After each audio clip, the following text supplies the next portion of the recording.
Hi, and welcome to Simply Jewish Parenting. I'm Adina Sakloff, and I am here today to talk about screen time. If you've ever told your kids that screen time is over and immediately been met with arguing, negotiating, complaining, or dramatic predictions about how sad they are going to be, today's episode is for you. Whether it's TV, video games, tablets, phones, or computers, setting screen time limits can feel exhausting. Many parents tell me that they dread turning off screens because they know what comes next. The complaints, the negotiations, the endless requests for just 5 more minutes. If this sounds familiar, you're not alone. But here's something important to remember. Children are supposed to push back against limits. That's part of being a kid. Our job as parents, it's not a fun job, is not to eliminate all disappointment. Our job is to set healthy boundaries and stay calm enough to enforce them. Ironically, children often feel more secure when they know that their parents can be kind, confident, and firm, even when they don't like the answer. Today, I'd like to share 3 simple strategies that can make screen time limits a little bit easier. All right, number 1. Practice saying no calmly. Many modern parents feel uncomfortable saying no. I understand that feeling completely. In my classes, I often teach parents how to avoid unnecessary power struggles, but sometimes children simply need a clear limit. You don't need a long explanation. You don't need to debate. You simply need to be calm and consistent. You might say, "No, TV time is over for tonight. You already used your hour of screen time. No, I can't give you extra computer time today." Your child may continue to complain. That doesn't mean you're doing anything wrong.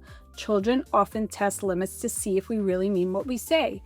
When we stay calm and consistent, they gradually learn that arguing won't change the boundary. Number 2, use humor and confidence. One mother told me that her son said, "Mommy, I know you don't want me to be sad. I will be very sad if you don't let me play on the computer." I have to admit, that's very clever. I love clever kids. Children often become expert negotiators because they know how much we care about their feelings. But instead of becoming frustrated, try responding with warmth and confidence. You might say, "Nice try," or "I know you really want more screen time," or "I wish I could change my mind," or "I still love you," and the answer is no. Or you could add a little humor. You also know I want your brain to stay strong and creative. I would also feel my kids' brains and say, or feel their heads and say, "Your brain is getting a little too mushy today. I think video time is over." When parents become anxious, children often escalate. When parents stay calm and emotionally grounded, children usually settle more quickly.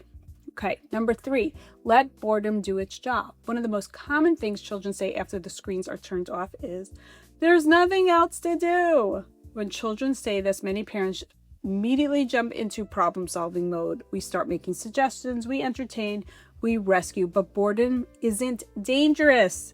In fact, boredom is often the doorway to creativity. When my own children told me there was nothing to do, I would say something like, "If you can't think of anything interesting to do besides electronics, then we have an important problem to solve. I have faith in you that you could figure out something creative, interesting, or helpful to do." Children need opportunities to develop imagination, independence, and frustration tolerance.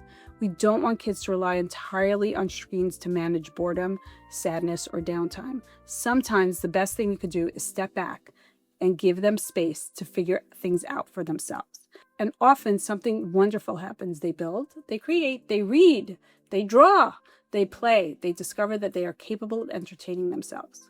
All right, one simple takeaway. Your child's disappointment is not an emergency. When your child complains about screen limits, remind yourself that it's okay for them to be disappointed. You can be loving, you can be empathetic, and you could still say no. Children don't need parents who always make them happy. They need parents who could set healthy boundaries with confidence and kindness. Thank you for joining me today on Simply Jewish Parenting. If you enjoyed this episode, please subscribe and leave a review and share it with a friend. Until next time, remember, parenting doesn't have to be perfect. It just has to be purposeful.